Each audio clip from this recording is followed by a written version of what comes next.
John.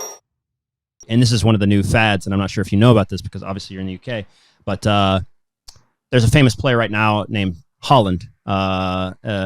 He's a Norwegian player. His diet has kind of become quite interesting and famous. He wasn't the one that started it, but he kind of caught on to it. And because he's probably the best striker in the world, let's say, for the most part right now. He plays for Man City, right? This is the guy who plays for Man City. Yeah, yes. Okay. Yes, exactly. Yeah. Raw liver, raw heart, in the morning, first thing. And so when I did this podcast, for instance, I tried it. All right. Oh, it's weird. Yeah, it's like, cheers. Okay, cheers. Yes. Cool. That's it. You're not going to swallow it? There we go.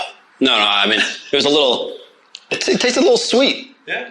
It wasn't bad, right? No, it's not too bad. They called somebody, they brought liver over, cow liver, and you don't even chew it, is what he would do. He would just be take it, swallow it, and feel the great effects.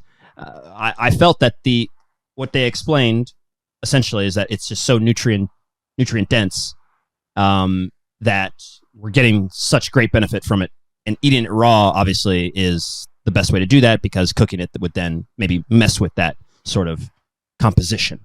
So I don't know if you've ever heard of that. I don't know if it has any wings, but this is what he's doing a whole lot of.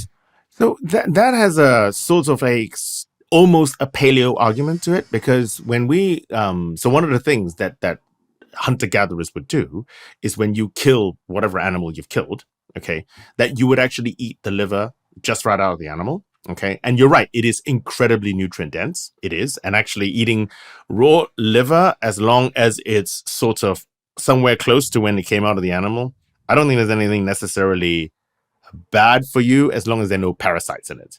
Now, the thing about it, it is nutritionally dense, but the cooking of it, okay, doesn't destroy that many kind of nutrients. There are some nutrients that are destroyed by cooking. Vitamin C is a classic example, okay, which is why fruit should largely be eaten raw. But the iron that's within the liver, all of the nutrients, the protein and everything, the fat that is actually in there are not going to be destroyed by the cooking. And cooking exists because it kills the parasites, and so therefore it has a greater chance to keep us alive. So I would say that there is nothing wrong with eating good, okay, that the provenance of the liver. There's nothing wrong with it. There's nothing I can say, aside from the fact that there is a risk of having, if you're eating some dodgy animal with some parasites, then that's bad for you. So, but I don't think there is anything special necessarily about eating it raw. It just has this caveman type feel to it. That would be my interpretation of it. What about hearts? Raw cow heart, raw other. I'm pretty sure. I don't understand why you have to have it raw, because if you cook a heart, some people find it chewy. I don't mind hearts. I like chicken hearts, for example. Okay, barbecue.